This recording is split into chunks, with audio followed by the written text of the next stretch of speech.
Hello, it's Angela Kirby, and it's time to do the weekly Mandala Oracle. So, taking from my book, Creating Wisdom in Magic and Life and Love, a book I wrote several years ago in 2007. And there are 54 mandalas in here that I've made into, or that they are oracles.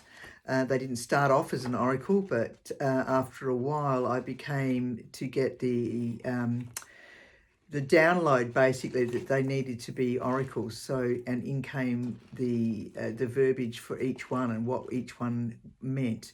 But they're all a high vibration. And here we go. So what I'm going to choose is for us all as a part of this collective, what is it that we could do with knowing that we'd benefit from this coming week? All right. Which oracle? So we've got Journey. There you go. Very interesting. Now there's one on this other page, but there you go. So that is the one that we're looking at this week. And if you wanted to see this one up close and personal, number 6, this would have been done in 2007. You can go to my website and have a look there at the mandala, and you could meditate with it and see what insights that you get and see what comes from this this mandala and how it sits with you.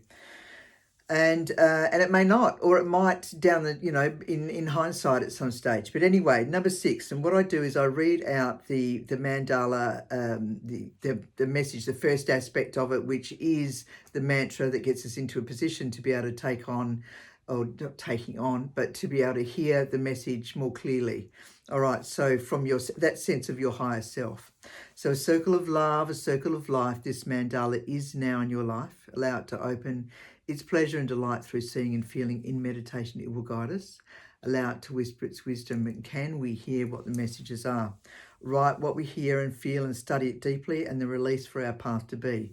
So we're taking them. The reason why we're writing down the thoughts and feelings is because it's taking it to that next level. So rather than it flipping around in our head, we're now processing it and seeing what's happening.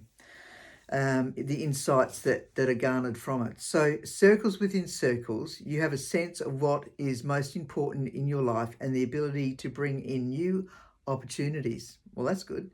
The world is your oyster. You just have to be open to accepting what is being offered.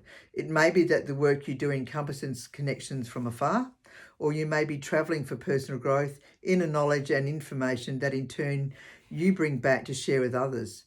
In time, this learning continues to grow more deeply within, enabling us to encompass the bigger picture. Sounds good thus far. This is also a calling for a well-earned break from the everyday life and walks in the forest or along the beach to holidays and frivolity. However, you will probably find that you learn a lot on this trip. Educated is more information about how others live and integrate in their community. So that's an interesting one. So it's number 6 and it's Journey. And as I said, if you wanted to look at it up close and personal, you can go to my website and go to the mandalas and scroll into that one. And if you did want to know read that meaning again apart from listening to me repeat it here, you can have access to and access forevermore if you decide to purchase. It's only a few dollars to be able to purchase the access to the mandala meanings. And also you can actually go in and ask your own questions and decide which number to push that you feel called to. Push on that number and up will come that mandala, and that will give you the message with that particular question that you were asking. It's a great thing to do. It's always at your fingertips. Okay, so if you have any questions, please ask me. In the meantime, have a fantastic week ahead, and you be gentle and kind. Ciao, ciao.